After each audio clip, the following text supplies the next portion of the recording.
vejo que essa fase foi de grande relevância. Em primeiro lugar, eu desenvolvi o hábito da leitura. A curiosidade me levou a acessar outras literaturas. E Jesus foi o meu primeiro mestre. Foi a porta de acesso à gnose, ao conhecimento. É engraçado que antes de conhecer a meditação, eu conheci o jejum e a oração.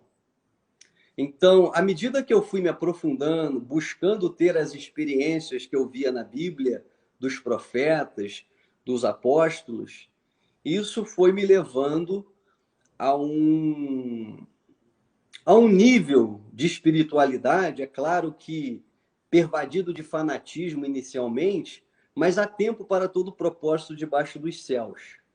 Precocemente eu entrei para um seminário, comecei a estudar, objetivando entender melhor. Lembro-me que muitas pessoas me aconselharam, cuidado com a teologia, muitos teólogos se tornam ateus. Existia essa premissa, né, no ambiente a qual eu frequentava. E eu comecei a questionar. Eu me lembro, Ferrari, que quando eu estudei teologia, eu tive uma matéria chamada apologética, que é defesa da fé. E ali a gente estudou um pouquinho do budismo, do hinduísmo, do islamismo, a partir do prisma do cristianismo. Eu achei injusto, eu falei, cara, como é que eu vou julgar uma pessoa que é de outra religião sem conhecer aquilo que ela rotula como escritura sagrada? Eu achei injusto da minha parte fazer uma análise precipitada. E eu comecei a comprar tudo aquilo que era rotulado como livro sagrado. Por exemplo, comprei o Alcorão, o Tao Te Ching, o I Ching, o Bhagavad Gita, e fui lendo. Só que, para surpresa minha, à medida que eu ia lendo essas obras, o Zohar, o Talmud, dentre outras escrituras ditas sagradas, eu comecei a perceber que todos os mestres, todos os avatares, estavam falando a mesma coisa, porém numa outra linguagem. E isso foi chamando a minha atenção. E, paralelo a isso, uma outra obra que foi libertadora, eu li esse livro aqui, até separei aqui, Ferrari, a biografia de Gandhi, de Louis Fischer. Não sei se essa é a pronúncia correta do autor. Eu encontrei esse livro num sebo, comecei a ler, e em dado momento, o biógrafo relata que muitos missionários cristãos foram visitar Mahatma Gandhi. E Gandhi recebia-os com muita generosidade, e ele sempre pontuava o seguinte: creio no vosso Cristo, mas não no vosso cristianismo. Ótimo. Só que os próprios missionários cristãos que iam ao encontro de Gandhi, objetivando convertê-lo, ficavam impactados, porque nunca tinham estado na presença de uma pessoa tão parecida com Cristo. O próprio Gandhi, nessa obra, relata que quando ele ficou preso, ele teve acesso a um livro chamado O Reino de Deus Está em Vós, de Leon Tolstói.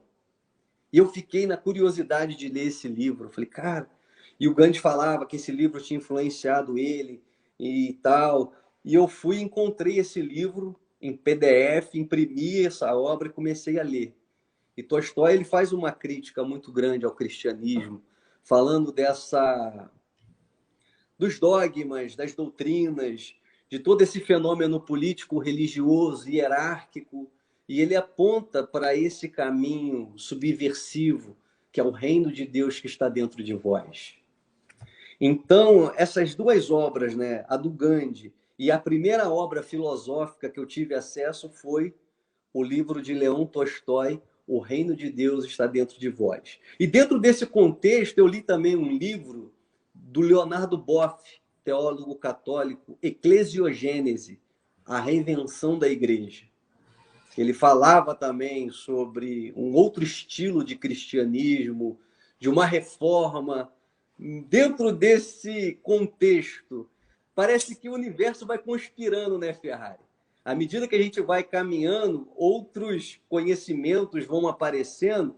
Nesse contexto, um amigo de infância falou, cara, eu vou te emprestar um livro que o meu pai tem lá na prateleira, que eu acho que você vai se identificar muito.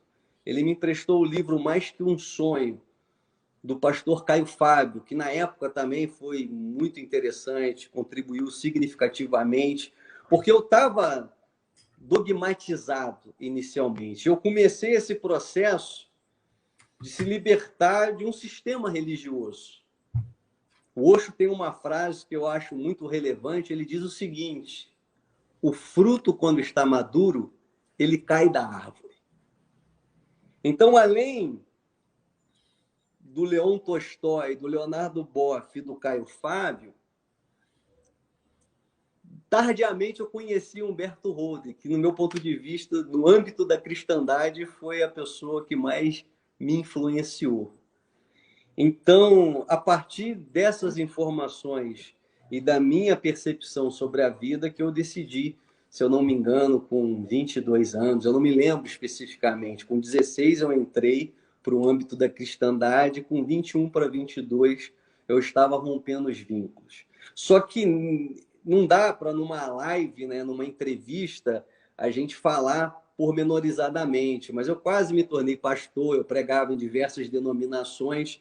Então, quando eu decidi me emancipar, isso gerou um impacto muito grande na comunidade a qual eu fazia parte. Uns me rotularam como herege, outros falaram, tá vendo? Eu falei que a teologia não ia fazer bem para esse menino. Outros falaram, ele virou pagão e não sei o quê, mas a minha resposta para o pastor foi o seguinte: estou me desvencilhando do cristianismo para me tornar um bem-aventurado em Cristo. Numa perspectiva de me tornar um bem-aventurado na consciência crística, podemos assim dizer.